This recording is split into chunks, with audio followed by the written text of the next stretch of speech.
சந்தோஷமாக இருக்கீங்களா? ஆண்டவர் கூட இருக்கிறார்ல. உங்கள் குடும்பம் ஆண்டவருக்கு சொந்தம், பிள்ளைகள்லாம் ஆண்டவருக்கு சொந்தம். உங்களை ஆண்டவர் பாதுகாத்து வருகிறார். பிறகு எதுக்கு பயப்படணும்? எந்த தீங்கு அணுகாது. ஆண்டவர் உங்களை வேலை அடைத்து பாதுகாத்து வருகிறார். விசுவாசமாக இருங்க. இந்த வாரத்தில் நீங்கள் என்ன கேட்குறீங்களோ அதெல்லாம் கர்த்தர் நிறைவேற்றுவார். ஆனால் தினமும் ஜெபிக்க மறந்துடக்கூடாது, சரியா? அப்புறம் வேத வசனம், அதை தியானிக்க எவ்வளோ அருமையான காரியங்கள்லாம் பைபிளில் ஆண்டவர் நமக்காக எழுதி வச்சிருக்கிறார் பார்த்தீங்களா? அது ஒரு பொக்கிஷம். தியானிக்க தான் அந்த பொக்கிஷத்தினுடைய ஆசீர்வாதத்தை காண முடியும். சும்மா வாஸ்தா ஏதோ ஒரு சம்பவம் தெரியும். அதுக்குள்ள ஆண்டவர் வைத்திருக்கிற ஆசீர்வாதத்தை நம்ம அறியணுமானா பரிசுத்த ஆவியானவருடைய அந்த பிரசன்னத்தோட தியானத்தோட வாசித்தா அதெல்லாம் ஆண்டவர் நமக்கு விளக்கி சொல்லி தருவார். எவ்வளோ சந்தோஷம் இல்லை? விசுவாசி பதறான் என்று வசனம் சொல்லுகிறாரு. ஆபிரகாமை போல விசுவாசித்தா எந்த சூழ்நிலையும் நீங்கள் பதற மாட்டீங்க. பதறாதங்க, கலங்காதங்க. கர்த்தர் இருக்கிறார், கூட இருக்கிறார், உங்கள் வீட்டில் இருக்கிறார், உங்களோடு இருக்கிறார். நீங்கள் அவருடைய குடும்பம் தானே? நீங்கள் சொல்லுங்கள், இயேசுவின் குடும்பம். என் குடும்பத்தில் இருக்கிற எல்லாரும் இயேசுவுக்கு சொந்தம்.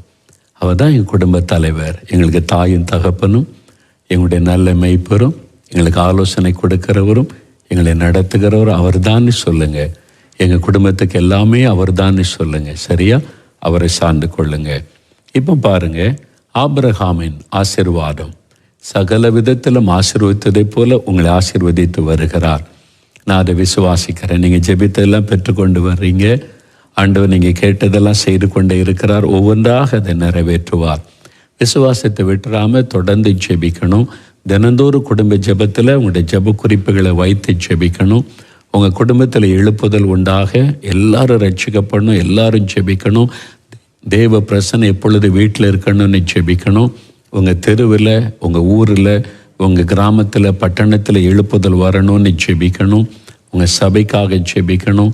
உங்கள் மாவட்டம் ஆளுகிற அதிகாரத்தில் உள்ளவங்களுக்காக ஜெபிக்கணும். அதிகாரிகளுக்காக, நம்முடைய மாநிலம், முதலமைச்சர், அமைச்சர்கள், ஆளுகையில் இருக்கிறவங்க ஜெபிக்கணும். நம்முடைய தேசம் பாதுகாக்கப்பட மிஷனரிமார்கள், சபை இந்தியா முழுவதும் எழுப்புதல் உண்டாக ஆளுகிற தலைவர்களுக்கு ஞானம் கொடுக்க கர்த்தர் அவளை பயன்படுத்த ஜெபிக்கணும். மறந்துடாமல் ஜெபித்து வரீங்களா? குடும்ப ஜெபத்தில் இதுக்கெல்லாம் நீங்கள் ஜெபிக்கணும். சுயநலம் அவங்களுக்கு மட்டுமே ஜெபிக்கக்கூடாது, சரியா? ஆபிரகாம் கர்த்தரை விசுவாசிக்கிற மனிதராக இருந்தார்ல, விட்டு கொடுக்கிற ஒரு இருதயம் அவருக்கு இருந்தது. அதெல்லாம் நம்ம தியானித்தோம்ல. அது மாதிரி ஆபிரகாமுக்குள்ள நல்ல சுபாவங்கள், தேவன் அதையெல்லாம் பார்த்து அவரை பூரணமாய் ஆசீர்வதித்தார். இன்றைக்கு அவருக்குள்ள காணப்பட்ட இன்னொரு சுபாவத்தை பார்க்க போகிறோம். ஆதியாகமம் 25ஆம் அதிகாரம் 5-6 வசனத்தை பார்த்தீங்கன்னா, அவர் ஞானமாய் செயல்பட்ட காரியத்தை நீங்கள் வாசிக்க முடியும். ஒரு ஞானமுள்ள மனிதர். ஆதியாகமம் 25:5-6 வசனம் பாருங்க. ஆபிரகாம் தனக்கு உண்டான யாவையும் ஈசாக்குக்கு கொடுத்தான். ஆபிரகாமுக்கு இருந்த மறுமனையாட்டிகளின் பிள்ளைகளுக்கோ ஆபிரகாம் நன்கொடைகளை கொடுத்து தான் உயிரோடு இருக்கும்போதே அவர்களை தன் குமாரனாகிய ஈசாக்கை விட்டு கிழக்கே போக கீழ்தேசத்திற்கு அனுப்பிவிட்டான். அதாவது ஆபிரகாமுக்கு அந்த காலத்தில் நிறைய மறுமனையாட்டிகள் இதெல்லாம் இருந்தது அந்த காலத்தில். ஆனால் இப்போ அப்படி கிடையாது. ஒருவருக்கு ஒரே மனைவி உடையவளாக இருக்கணுன்றது தேவன் கொடுத்திருக்கிற கட்டளை. அப்போ அப்படி கிடையாது. அப்போ நியாயப்பிரமாணம் இல்லாத ஒரு காலம்.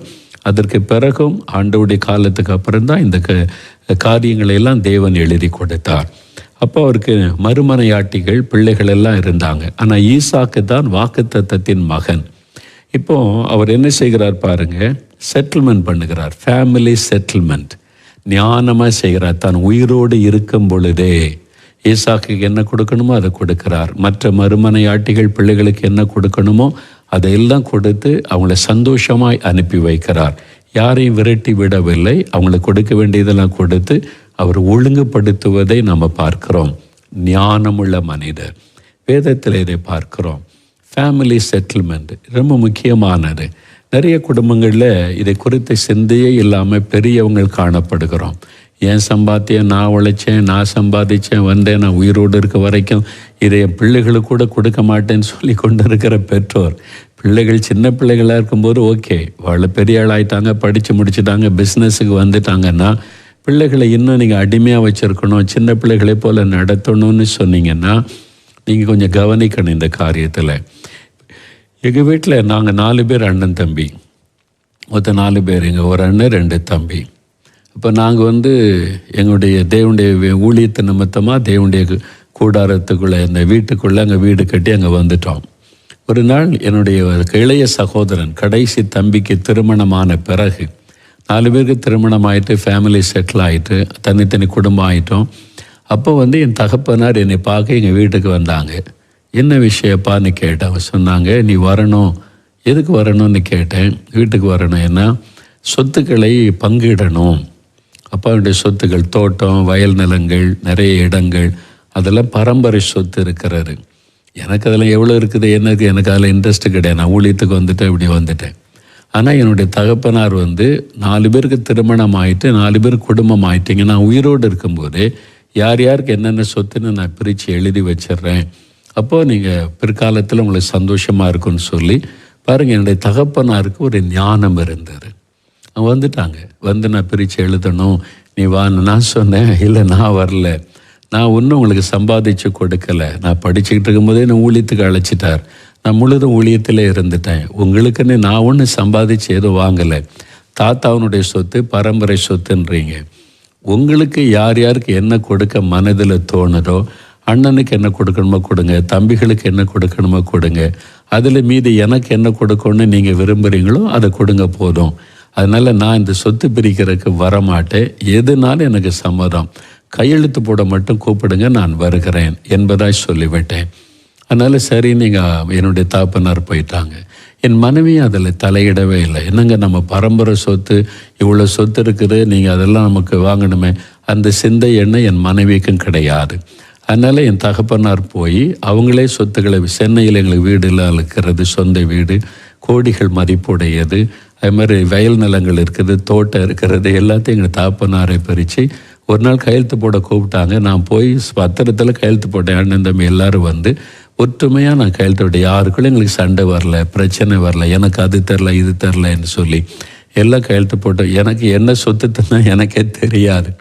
என் தம்பி தான் ஒரு நாள் சொன்னான், அவன் சொத்து ஒன்று இங்கே இருக்குன்னு, அது சும்மா தான் இருக்குது, அதை விற்றுன்னு சொல்லி அதை விற்று தான் எனக்கு பாளையங்கோட்டை பக்கம் வீடு கட்ட இடம் வாங்கினேன். என்னுடைய சொந்த பரம்பரை சொத்தை விற்று அங்கே இடம் வாங்கி அதில் தான் ஒரு வீடு கட்டியிருக்கேன். அதையே விதவிதமாக பேசி கொண்டிருக்கிற ஆட்களும் இருக்கிறாங்க. அதை பற்றி பரவாயில்லை. அதாவது நான் என்ன சொல்ல வரேன்னா, என் தகப்பனாருக்கு ஒரு ஞானம். 4 பேர் கல்யாணம் பண்ணியாச்சு. நான் உயிரோடு இருக்கும்போதே சொத்துக்களை பிரிச்சுட்டா சண்டை வராது. பிரிக்காமல் மறைச்சிருந்தா என்ன நடக்கும்? அதில் ஒருத்தருக்கு ஒருத்தர் சண்டை. இன்றைக்கி எத்தனை குடும்பத்தில், கிறிஸ்தவ குடும்பத்தில் வழக்குகள் நடக்கிறது. அண்ணன் தம்பி பேச முடியல. நிறைய அண்ணன் தம்பிகள் பேசாமல் பிரிந்திருக்க காரணம் பெற்றோர் தான் காரணம். இவ்வளோ ரட்சிக்கப்பட்ட பெற்றோர், பைபிள் வாசிக்கிற பெற்றோர், ஜெபிக்கிற பெற்றோர், தகப்பன்மார்கள் கவனிக்கணும். நீங்கள் ஆபிரகாம் எவ்வளவு ஞானமாக, நான் உயிரோடு இருக்கும்போதே செட்டில் பண்ணிடணும், இல்லைன்னா அவங்களுக்குள்ள தகராறுகள் பிரச்சனை வந்துடக்கூடாதுன்னு சொல்லி அவர் செட்டில்மெண்ட் பண்ணுகிறார். இது ரொம்ப அவசியமான காரியம், யோசிக்க வேண்டும். சில கிறிஸ்தவர்கள் கிறிஸ்தவ குடும்பத்தில் யோசிப்பதே இல்லை. நான் உயிரோடு இருக்கும்போது பிரிக்க மாட்டேன். பிள்ளைகள் 4 பேர் இருப்பாங்க, சொத்து கோடிக்கணக்காக இருக்கும், பிரிச்சே கொடுக்க மாட்டாங்க. நான் உயிரோடு இருக்கும்போது இப்படி தான். பிள்ளைகள் எதிர்பார்ப்பாங்க, நான் பிஸ்னஸ் பண்ணி, எனக்கு அவங்களுக்கு மனைவி பிள்ளைகள் வந்துட்டாங்க, இனிமேல் ஏன் குடும்பம் அது ஆசீர்வாதமாக இருக்கணும், அவங்களுக்குன்னா எனக்கு பிரித்து கொடுத்தா தான் நான் உழைத்து சம்பாதித்து இன்னும் பெருசாக முடியும். ஆனால் இவர் சொல்லுவார், நான் உயிரோடு இருக்கும் பிரித்து தர மாட்டேன்னு அதையே ஹோல்டு பண்ணிக்கிட்டு இருப்பார். விளைவு என்ன? ஒரு நாள் இவர் இறந்த பிறகு சண்டை போட்டு எல்லாம் ஒன்றுக்கு பிரயோஜனப்படாமல் வக்கீல்கள் சாப்பிட்டு கொண்டிருப்பாங்க. நீதிமன்றத்தில் வழக்கு நடந்துக்கிட்டே இருக்கும். பிள்ளைகள் தரித்திரராகவே இருப்பாங்க. காரணம் பெற்றோர். நான் பல குடும்பத்தில் இதை நேரடியாய் பார்த்துருக்கிறேன். இந்த பாவத்தை செய்யாதங்க. சிலர் கூட்டு குடும்பமாக இருப்பாங்க. எனக்கு பார்த்து ஆச்சரிய சந்தோஷம்தான். 4 குடும்பம் ஒன்றா இருக்கிறீங்க, மனைவி பிள்ளைகள் ஒன்றா இருக்கிறீங்க, நல்லது தான். ஆனால் எது வரைக்கும் தெரியுமா? அந்த பிள்ளைகள் படித்து முடித்து பிஸ்னஸ் பண்ண சம்பாத்தியத்துக்கு வரைக்கும் தான் அது இருக்கும். அதன் பிறகு அவனுக்குள்ள ஒரு உணர்வு வரும், என் குடும்பம், எங்கள் அப்பா அம்மா ஏன் என்னால் முன்னேற முடியல, இப்படி அடிமை மாதிரி இருக்குமென்னு சிந்தை. வெளியில் அவங்க ஐக்கியமாக இருக்கிறவங்க காமிப்பாங்க, உள்ளுக்குள்ளே அந்த பாதிப்பு இருக்கும். எனக்கு தெரிய கூட்டு குடும்பம்னு சொல்லி ஒரு பெரிய பணக்கார குடும்பம், கோடீஸ்வரங்க, அவ்வளோ வசதி. எனக்கு என் மனைவிக்கெல்லாம் அவங்களுக்கு தெரியும். அவங்களுடைய மனைவி அவங்க வெளியில் பார்த்தா சந்தோஷமாக இருப்பாங்க, நாங்களாம் ஒன்றா இருக்கிறோம், ஒரே குடும்பமாக இருக்கிறோம்னு சொல்லி கொள்ளுவாங்க.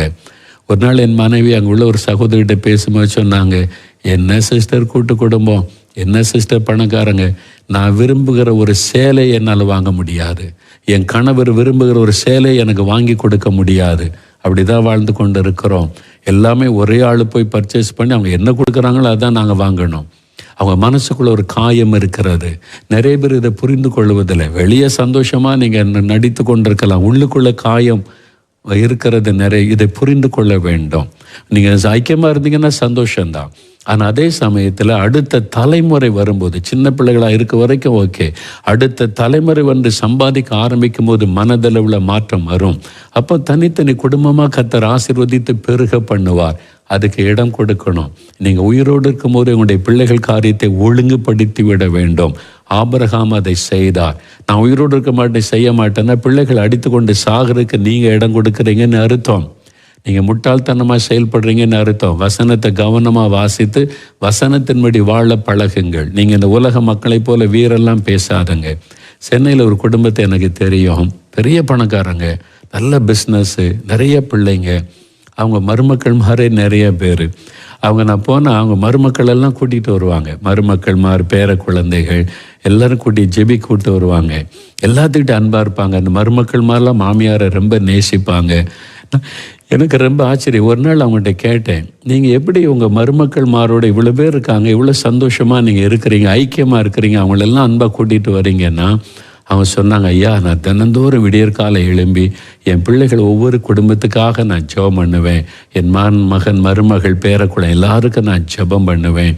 சில மருமகளுக்குள்ள நம்ம தனியாக போயிட்டா நல்லது, தனியாக நம்ம விருப்பப்பட்டதை சமைச்சு சாப்பிடலாம், விருப்பப்பட்ட பொருளை வாங்கலாம். என் பிள்ளைக்கு சொந்தமாக ஒரு பொருள் வாங்க முடியலன்னு சிலருக்குள்ள இந்த எண்ணம் வந்துடும். அவங்க பேச்சு நடவடிக்கைகளை கவனிப்பேன். வெளியே தான் அன்பாக இருக்காங்க, உள்ளத்துக்குள்ளே ஏதோ பாதிப்பு இருக்குன்னா நான் ஜெபம் பண்ணுவேன். அப்போ ஆண்டவர் எனக்கு சொல்லுவார், அந்த மகளை தனியாக வச்சிரு, அந்த மகன் குடும்பம் தனியாக இருக்கட்டும், அது தனி குடும்பம், அவங்கள நான் ஆசீர்வதிக்கணும், அவங்களுடைய மனசில் வருத்தத்தோடு ஏன் வச்சிருக்க, ஆண்டவர் கைட் பண்ணுவார்.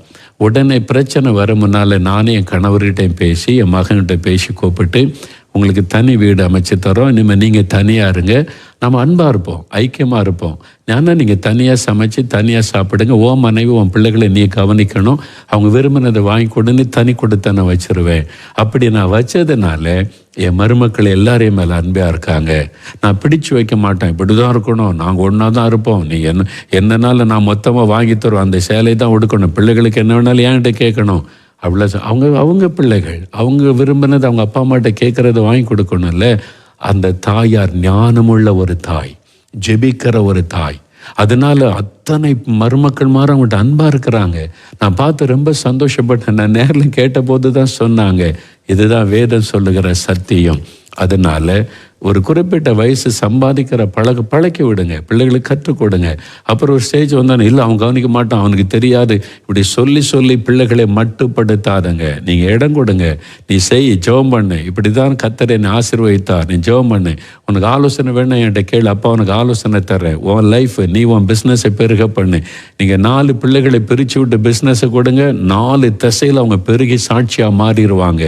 இதுக்கு தடையாக நிறைய பேரண்ட்ஸே இருக்கிறீங்க. அப்படியே கட்டுப்படுத்தி வச்சு அவனுடைய மனதில் புழுங்கி வேதனையோடு வெளியே சொல்ல முடியாமல், அப்பா ஜெபிக்கிறவங்க கர்த்தருடைய பிள்ளை என்ன சொல்கிறதுன்னு சொல்லி, ஆனால் நீங்கள் மறித்த பிறகு அவனுடைய லைஃப்பில் நிறைய பிரச்சனைகள், சமாதானமற்ற நிலைமை, அன்பாக இருந்த சகோதரர்களுக்குள்ளே பிரிவினை, குடும்பங்களுக்குள்ளே பிரிவினை. இதுக்கு இடம் கொடுக்காரங்க. நீங்கள் உயிரோடு இருக்கும்போது பிள்ளைகளுக்கு என்னென்ன செட்டில்மெண்ட் பண்ணணும், ஆபிரகாமை போல பிள்ளைகளுக்கு பட்சபாதம் பார்க்காதபடி கரெக்டாக செய்திருங்க. அந்த பையன் இந்த மகள் நீ பட்சபாதம் பார்க்காத, ஜெபம் பண்ணி கரெக்டாக செட்டில்மெண்ட் பண்ணிடுங்க.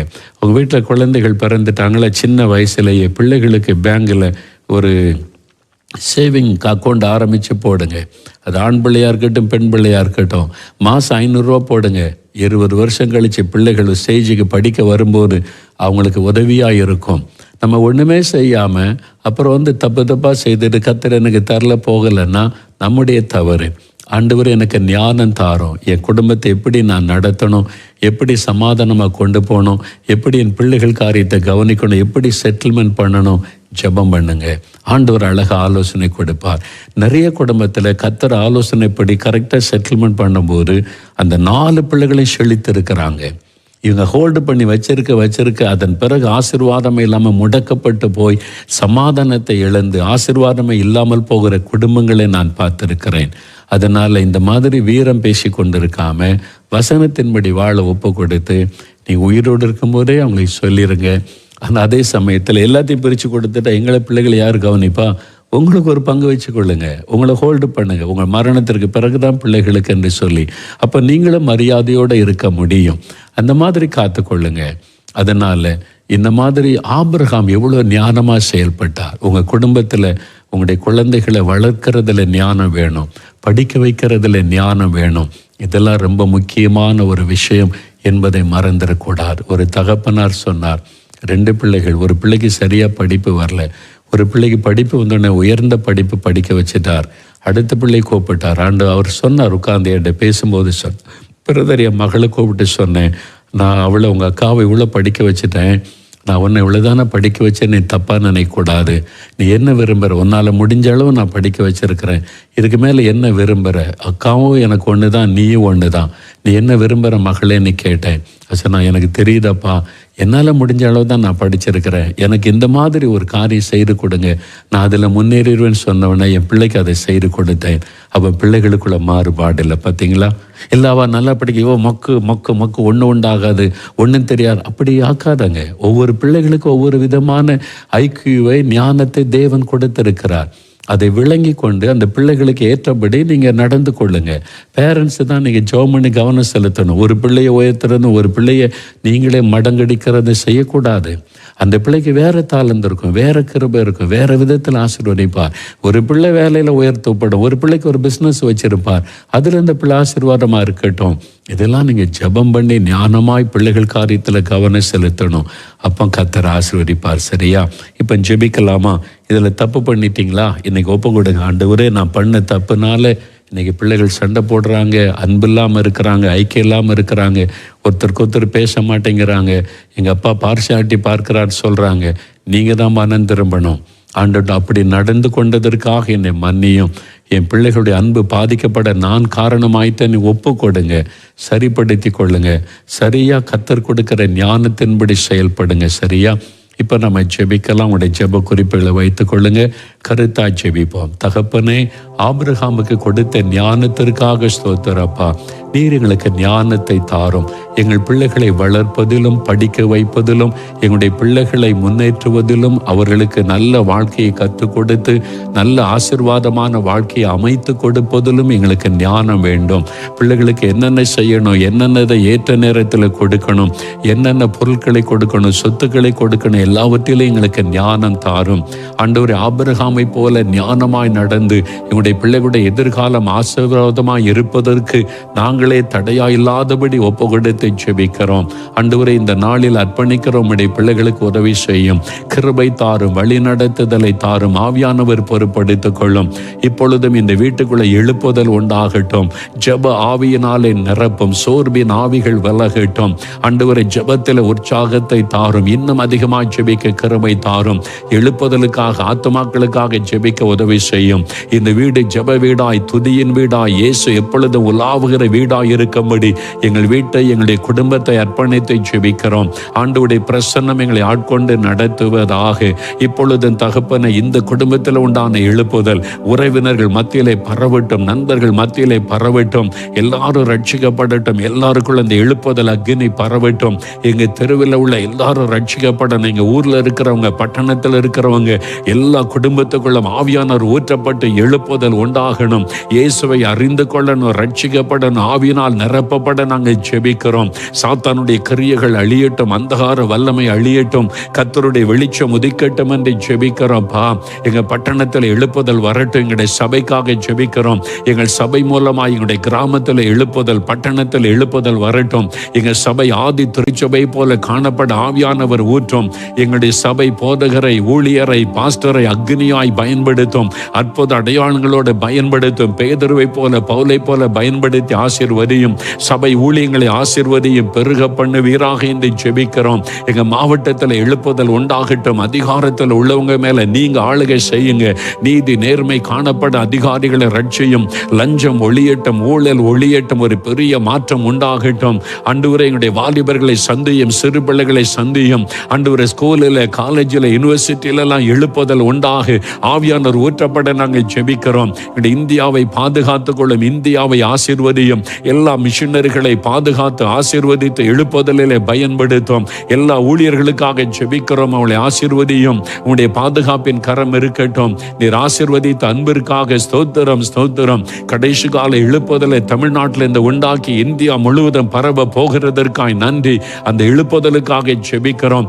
எழுப்புதலில் எங்களை பயன்படுத்தும், எங்கள் குடும்பத்தை பயன்படுத்தும், என்னையும் என் பிள்ளைகள் எல்லாரையும் பயன்படுத்தும். இயேசுவின் நாமத்தில் அப்படி செய்கிறதற்காய் ஸ்தோத்திரம், ஸ்தோத்திரம், ஸ்தோத்திரம். இயேசு கிறிஸ்துவின் நாமத்தில் இந்த வாரத்தில் இந்த நன்மைகளை எல்லாம் வாய்க்க பண்ணும். இந்த தடைகளை மாற்றும். எங்களுக்காக இந்த குடும்பத்தில் இந்த அற்புதத்தை செய்யும். வியாபாரத்தில், வேலையில் இந்த அற்புதத்தை செய்யும். தடைகள் விலகட்டும், காரியங்கள் வாய்க்கட்டும். இயேசு கிறிஸ்துவின் நாமத்தில் ஜெபிக்கிறோம் பிதாவே. ஆமென்.